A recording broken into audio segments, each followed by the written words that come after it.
HMS Nigeria was a Fiji-class light cruiser, also known as the Crown Colony class, designed during the late 1930s as Britain prepared for the growing threat of global conflict. Built to be versatile, capable of escorting convoys, hunting enemy raiders, and supporting fleet operations across vast oceans. Nigeria entered service at a time when the world was already at war. She displaced around 8,000 tons and carried a main armament of 12 6-inch guns mounted in 4 triple turrets. Fast, well-armed, and equipped with modern radar systems, she was a powerful addition to the Royal Navy. But like many ships of her class, Nigeria would not spend her warring calm patrols or routine duties. She would be sent into some of the most dangerous waters on Earth. One of Nigeria's earliest and most dangerous assignments was escorting convoys to the Soviet Union through the Arctic. These convoys carried vital supplies, tanks, aircraft, ammunition, and food to support the Soviet war effort against Nazi Germany. The route was brutal. Icy seas, constant storms, and near-perpetual darkness in winter made navigation treacherous. But the environment was only part of the danger. German forces based in occupied Norway were a constant threat to convoys. U-boats prowled beneath the waves, while aircraft and surface ships waited for opportunities to strike. Nigeria became a key part of these operations, helping to defend merchant vessels against attack. Her guns stood ready not just for enemy ships, but for aircraft diving out of the grey Arctic skies. The Arctic convoys would become some of the most dangerous missions of the entire war. The Mediterranean, a different kind of war. While the Arctic was defined by cold and darkness, the Mediterranean offered a completely different kind of danger. Here, the seas were warmer, the skies clearer, but the enemy was no less deadly. Nigeria was transferred to support operations in the Mediterranean, where the Royal Navy was engaged in a constant struggle to supply and defend key positions, particularly the island of Malta. Malta was a vital base for Allied operations, but it was under relentless attack from Axis air forces and submarines. Keeping it supplied was essential, and convoys attempting to reach the island faced intense opposition.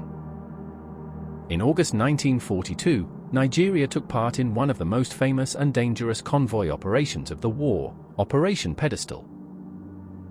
Without aid, the island risked falling, which would have been a major strategic victory for the Axis powers. The convoy faced overwhelming opposition. German and Italian aircraft attacked repeatedly. Submarines ambushed convoys along the route. Nigeria was part of the powerful escort force tasked with protecting the convoy at all costs. For days, the convoy was under constant attack. Bombers screamed overhead. Explosions rocked the sea. Ships were hit, burning, sinking, or struggling to stay afloat. Then came one of the most dramatic moments of Nigeria's war. On the 12th of August, 1942, during the height of Operation Pedestal, the Italian submarine Axum fired a spread of torpedoes into the convoys escorting ships.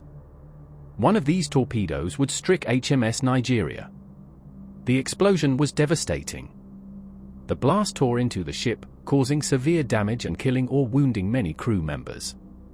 Fires broke out, and the ship began to lose power. For a moment, it seemed as though Nigeria might be lost. But the crew responded fast. Damage control teams fought to contain the flooding. Fires were brought under control. The wounded were treated as best as possible under chaotic conditions. Despite the severity of the damage, Nigeria did not sink. With her bow damaged and systems compromised, Nigeria was forced to withdraw from the operation. She could no longer effectively command or protect the convoy. But her survival was a testament to the skill and discipline of her crew. Escorted away from the danger zone, she made for repairs, first temporarily patched up, then sent for more extensive work. Operation Pedestal itself was costly. Many ships were lost, but enough supplies reached Malta to keep it in the fight. And Nigeria, though badly damaged, would live to fight again.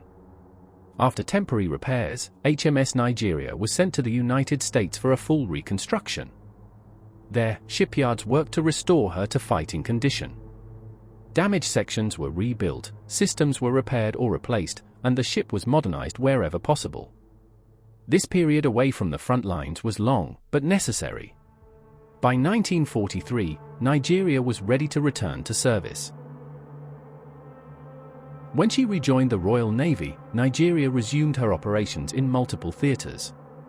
She took part in further convoy duties and supported Allied operations as the war began to turn in favor of the Allies. By now, the balance at sea was shifting. The threat from submarines, while still dangerous, was being brought under control. Allied forces were advancing in North Africa and preparing for operations in Europe.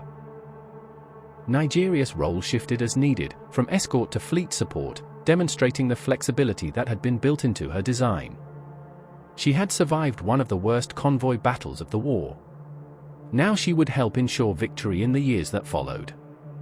When the Second World War finally came to an end in 1945, Nigeria was still in service. Unlike many ships that were quickly scrapped, she would go on to have a second life. In 1957, she was sold to India and commissioned into the Indian Navy as Mysore. Under a new flag, the ship continued to serve, taking on new roles in a different navy. She became a flagship and played a part in shaping the early years of India's post-independence naval power. It was a remarkable second act for a ship that had already endured so much. The story of HMS Nigeria is not one of a single famous battle or dramatic duel. Instead, it is a story of endurance. Of a ship that faced the full spectrum of naval warfare, from the frozen Arctic to the contested waters of the Mediterranean. Of a crew that fought fires, flooding, and enemy attacks, and refused to let their ship be lost. Her survival after being torpedoed during Operation Pedestal stands as one of the defining moments of her history, a moment when skill, discipline, and determination overcame destruction. Like many cruisers of the Royal Navy, Nigeria did not seek glory. She carried out her duties, protected convoys, supported operations, and endured the hardships of war. And yet, through those actions, she became something more. A symbol of resilience. A survivor. And a reminder that in war, it is not only the ships that sink or destroy the enemy that matter, but also those that endure, fight on, and return to sea. Sometimes, survival itself is a victory.